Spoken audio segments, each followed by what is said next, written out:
Hello and welcome to the channel again. This time I will talk about weathering, and I'm not sure if I'm going to break this down into two videos or one. It might be a bit too long. In any case, yeah, so welcome to this another segment on my channel about weathering. Some people ask me offline about tips and tricks, and that's what I want to cover as well. So, what is weathering, and what's the purpose, and why am I doing it? That's a very good question. Why am I doing it? Why am I doing this weathering? Well, there's many reasons why I do weathering. One of them is to remove the shine, the plastic look of the various rolling stock, like those cars, for example, and or locomotive, etc. And I think it gives it a slightly different flavor, a slightly different ambiance or atmosphere about on the layout. And when we operate the layout, that should be coming up this fall, hopefully. And I will put some pictures in this video during editing, close up on the various cars such as you see here, and also the prototype. I took a lot of prototype picture over the years, not trying to replicate them, but it's mostly for references. For example, on this cover upper for the top, I'm using one type of reference on a real car. The trucks would be something on a different car, and a really pitted boxcar and cover upper. Some of them you just saw go by. That's another one as well. So extreme weathering, such as rust bucket, well, there's a prototype for everything, and I did find them. Some of them are really, really bad. They're still in service. However,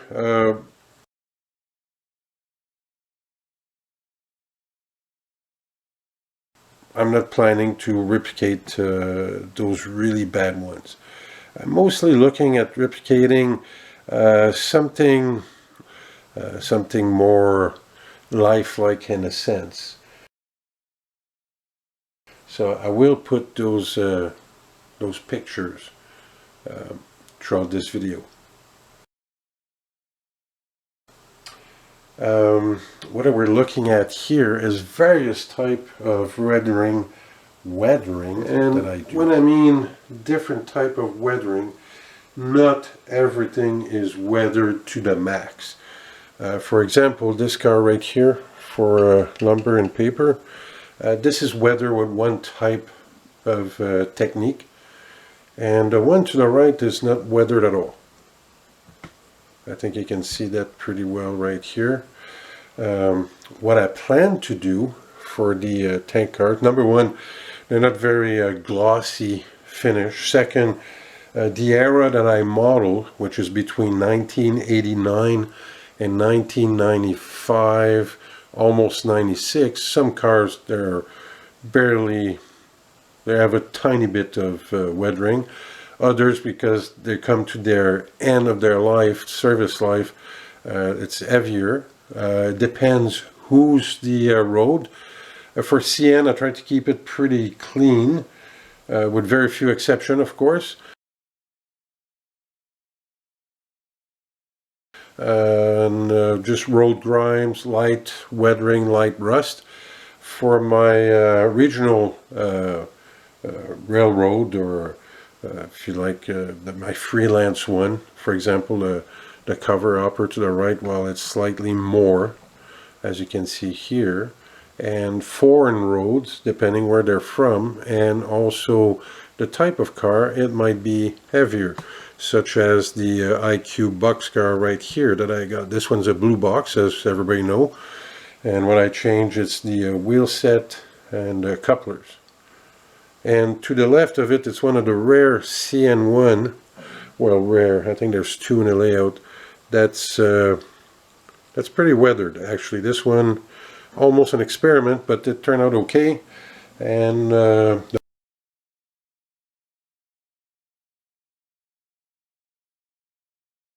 one to the left barely had a touch on it, but I'll come back to that in a quick second. Okay, for example, this car right here is weathered. It's barely noticeable. I'm not sure how it's going to turn out with the camera. It's still a pretty good, decent camera. I got a better one, but I don't think it's as good to make videos. But anyways, this one has a fade treatment on it. I'll put it side by side with one that doesn't, and it might be more obvious at that point. So I'm not sure if that's going to show properly on the video. There's a lot of light in my layout room. I mean, a lot of light because I like things bright. I don't like to be in a dungeon or, you know, dark shadows. I can't even read the road number, so it's very bright in this room. So I may not necessarily go well for making a video like this, but in any case, this guy has a faded weathering. This guy has none. The only treatment on the boxcar to the left is the trucks and the wheels, and that's it, not even the coupler. And that's something I do on every car when I can get around to it. It's even if I don't do anything else, it's going to be the wheels and the trucks, always.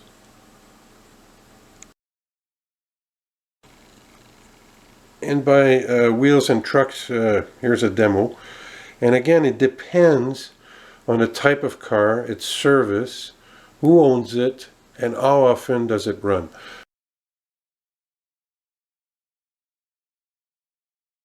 Of course, on the layout, everything runs. I don't have thousands of cars, I got hundreds, and that's it. So what we can see, it's the cover upper to the right, the wheels are a slightly different type of rust effect. Same thing for the trucks. The one to the left, slightly darker. And again, it's my short line on the left, and it's used a lot. It's to carry fertilizer, actually.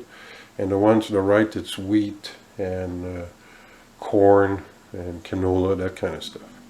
So that's what I mean. It makes just by removing the shine, so you can do this with just a spray of flat or matte spray can, and doing the trucks and the wheels, it makes a huge difference right there, if you're into weathering, of course. So for weathering, there's different videos on YouTube just by scanning really quickly, and I think there's thousands of them, websites that specialize on this. This video is not about that, it's more about the philosophy, but I will show you excuse me, various ways of doing all this, and you'll be very surprised how easy, or easier than you think, you can have pretty much the same result. For me, when I do weathering, what's the most important thing?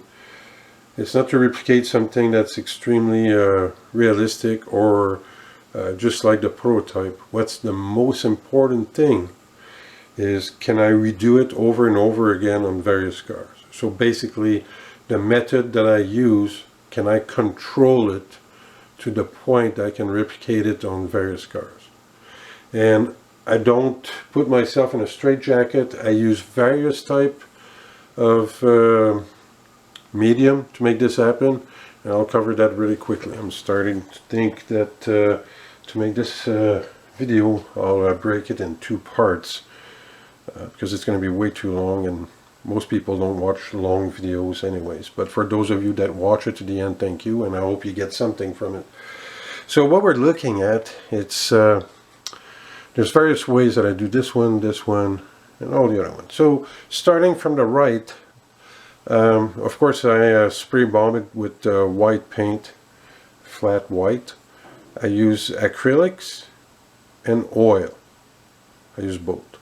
And then I seal it. I always seal everything I do anyways, even if it's only oil. It's just an added step of protection. And if I decide to add to it or remove it, at least it protects the back of it, the actual painting.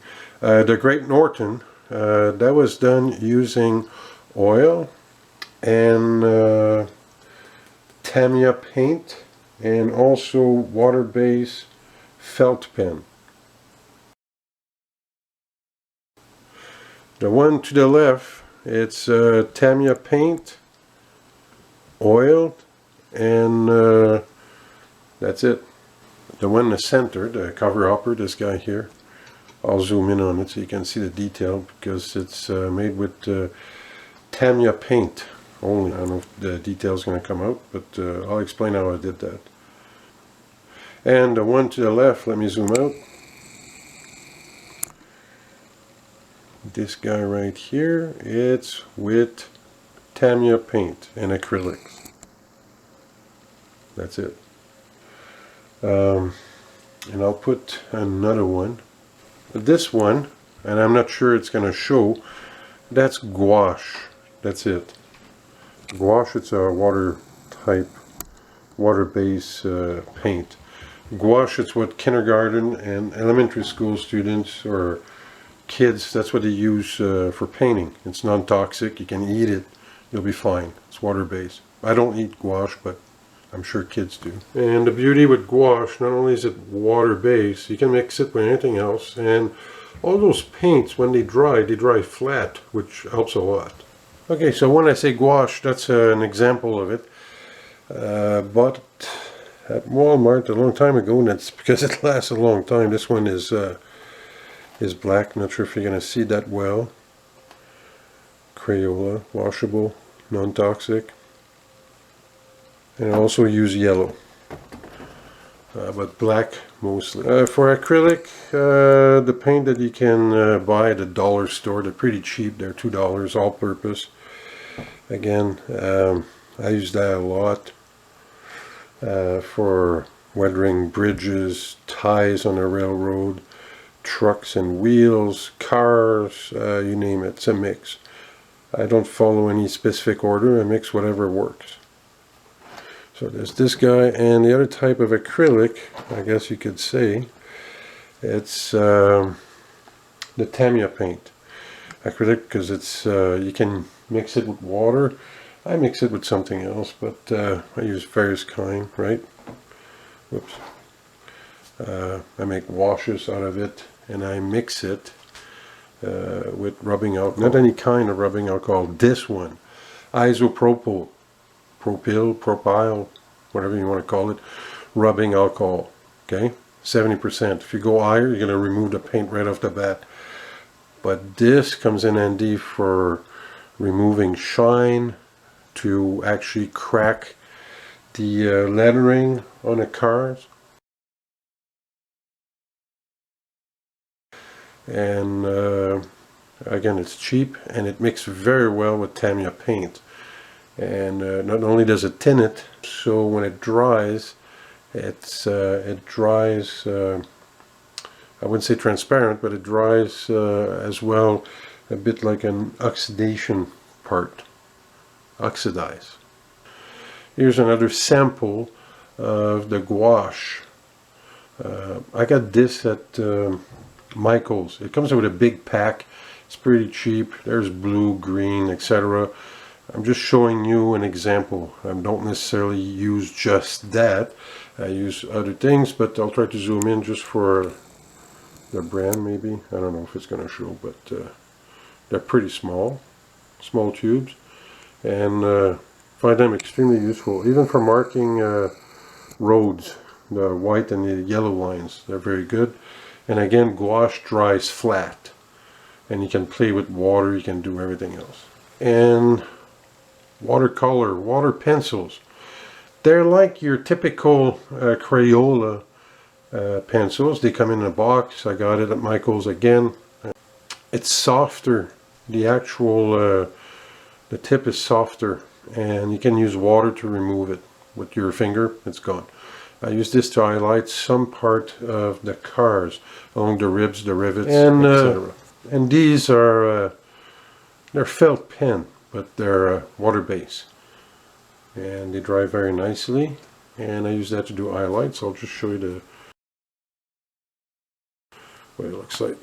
One tip is like this, pretty big. and the other end is pretty small. So I use these as well. It's available on Amazon or any supply, artist supply, or where they sell felt pen. Here's some paintbrush that I use. I get them everywhere, dollar store, Walmart, Michael's, and I cut the tip of the very long one because I like to have more control. I don't want blob of paint, but sometimes it's quite useful to have a big paintbrush. And I do have one. Big, that's what I mean. Okay, so I use that, believe it or not, on my cars a lot. It's 1.5 inches or 40 mil. Okay, and this comes in very handy. Yep, to do those hoppers, boxcar, etc. I use that a lot. There's two types you can see here. The one in the background, this one here, comes in from the drugstore. They're better quality and they're more expensive. This one comes in from the dollar store. More dense. And guess what? These guys, for me, the cheaper one, worked way better. And sponges is a tool among many other tools. Next is the oil paint. I use a lot of oil paint too. There's a difference when you apply it, there's a difference when it dries. When oil paint dries, the color, especially if you mix it or if you tin it, is richer than acrylics. Where I picked that up, I don't know, that was $6. And the burn umber, that one I use a lot too, and especially on trucks and wheels. I also have a bucket full of these little guys. Again, same place. I got them at Michael's when I went and picked up my gouache. I picked up some oil as well because they were cheap. And like I said, I got a bucket of it. So it's going to last a long time. A little goes a long way. Remember that. That's an important part of weathering. A little goes a long way. Of course, I wouldn't be able to do half of what I do if I didn't have that solvent for oil paint. And I like this one because it's odorless. Well, it still has a bit of smell, but it's not that bad, actually. And this I'm running out, so I'll have to go get some. But again, a little bit goes a long way, and that makes a huge difference on your weathering. That and my trusty spray bottle of rubbing alcohol, the azopropyl, whatever you call it in English. Anyways. In any case, this is the rubbing alcohol, the thinner, and of course, even for oil, you can use sponges. They work as good as an acrylic. So that, in a nutshell, is the tools that I use. Oh yes, there's one more, and you won't believe it when I'll show it to you. Hold on, stand by. Just before I talk about the last tool that I use, those corner, that container, it's not finished yet. This is done with a sponge. Last but not least, the pitting effect on cars. Okay, I'll try to zoom in. Hopefully it's going to work, but again, I got pictures to show it to you. Oops, sorry. Well, there's many ways you can do it. You can take a very, very fine paintbrush and dip it in the paint, wipe it of the excess, and start pitting. You can do that if you want to. That's how I tried. That's how I started. I didn't like that. I don't have that kind of patience. Okay. The other one is, well, you put your car on the side like so. Okay. And what you can take, it's put some paint on a stick, take a paintbrush, and just go like this. Remove the excess, and then it's going to spray. It will work. However, I found that I could still control it, but not as good as I'd liked. So I tried something else completely, and that's where I found that I had the best control.